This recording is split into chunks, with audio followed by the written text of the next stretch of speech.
The Bear, que está com 2 temporadas disponíveis no Star Plus, é uma série impregnada pela urgência.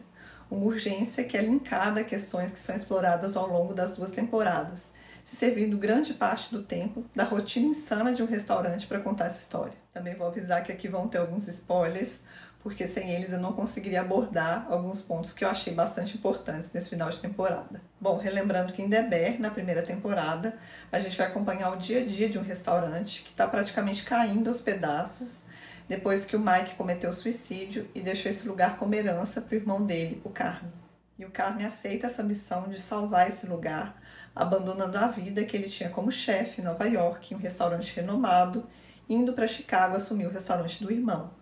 E o que a gente vai ver nessa primeira temporada é não só o Carme, mas também as outras pessoas que trabalham nesse restaurante, tentando lidar com o luto pelo Mike e também com a certeza de que nada mais ali vai ser como era antes. E uma reviravolta no final dessa temporada vai abrir as portas para o The Bear, que era um projeto idealizado pelo Carme que ele queria realizar com o Mike. E seguindo para a segunda temporada, nela a gente vai acompanhar a reforma quase impossível desse restaurante.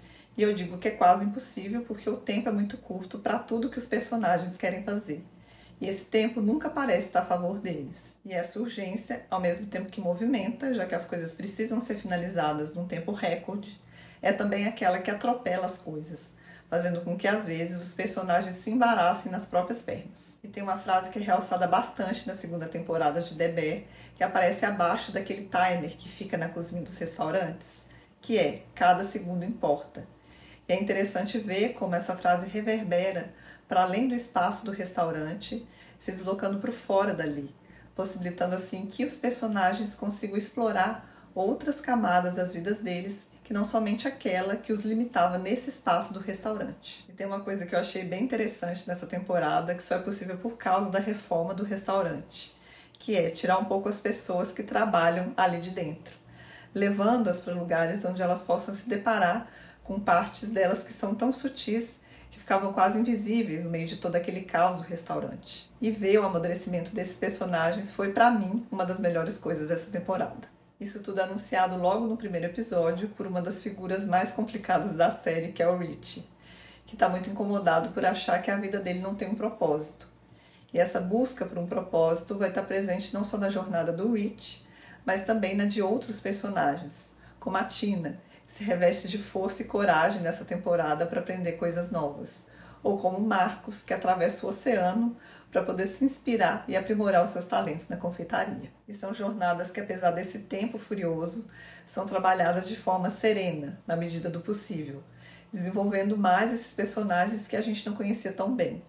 E nesse sentido tem um episódio que eu gosto demais e inclusive é um dos meus preferidos dessa temporada, que é Forks, na tradução Garfos, em que a gente vai acompanhar o Rich em um estágio num restaurante renomado de Chicago. E o Rich começa esse estágio lustrando garfos, que é uma tarefa que ele considera sem importância.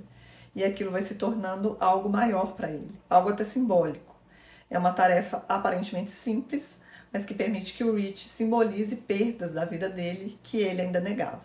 Porque se o Mike era uma figura que não concluía nada e jogava os garfos para se defender, como a gente viu no episódio 6, o Rich usa esse objeto justamente para fazer o contrário.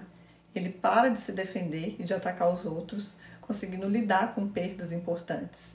E esse é um tempo de conclusão que permite que a vida dele prossiga de uma maneira mais leve. Para o Carme, a vida também segue de uma forma mais leve, pelo menos durante um tempo, quando ele reencontra com uma colega dele, a Claire, e começa a apostar em outras coisas que não apenas no restaurante. Mas a gente se pergunta, lá no fundo, conhecendo o Carme como a gente conhece, será que ele vai bancar isso até quando? Já que o relacionamento com a Claire pode distraí-lo de outras coisas para as quais ele precisaria estar presente, como se não fosse possível conciliar uma coisa e outra. Tem até uma cena muito emblemática sobre isso, em que a Claire está no restaurante e fica enquadrada perto do relógio, que mostra o tempo passando para o Carme. E o Carme vai até onde ele consegue, até que ele congela, ficando preso dentro da câmara fria no dia da abertura do restaurante. E não me parece que essa seja uma escolha aleatória do roteiro. Afinal, o Carme é alguém que sonha e que quer que esses sonhos se realizem, mas ao mesmo tempo ele está tão encharcado por tudo de ruim que a vida já trouxe para ele, e isso é tão forte que parece quase impossível acreditar que ele é capaz de viver de uma maneira diferente. Então o Carme se tranca, se prende nele mesmo, ficando siderado pela quase certeza de que as coisas vão terminar mal porque ele se distraiu um pouquinho, se esquecendo daquilo que o conduziu até aquele momento. Afinal, o cada segundo importa não é só sobre a cozinha, sobre o restaurante, mas é também sobre o que acontece lá fora. E esse momento do Carme, junto de outras coisas que estão acontecendo ali ao redor, me fizeram pensar também que o cada segundo importa é sobre isso que se perde entre os milésimos do tempo quando uma escolha é feita em detrimento da outra. Então, assim como foi na primeira temporada, é tempo de lidar novamente com as perdas e com o tempo que não se recupera. Bebé segue então mantendo a qualidade da primeira temporada, incorporando na segunda outros elementos que fazem a gente olhar com mais atenção ainda para questões subjetivas dos personagens.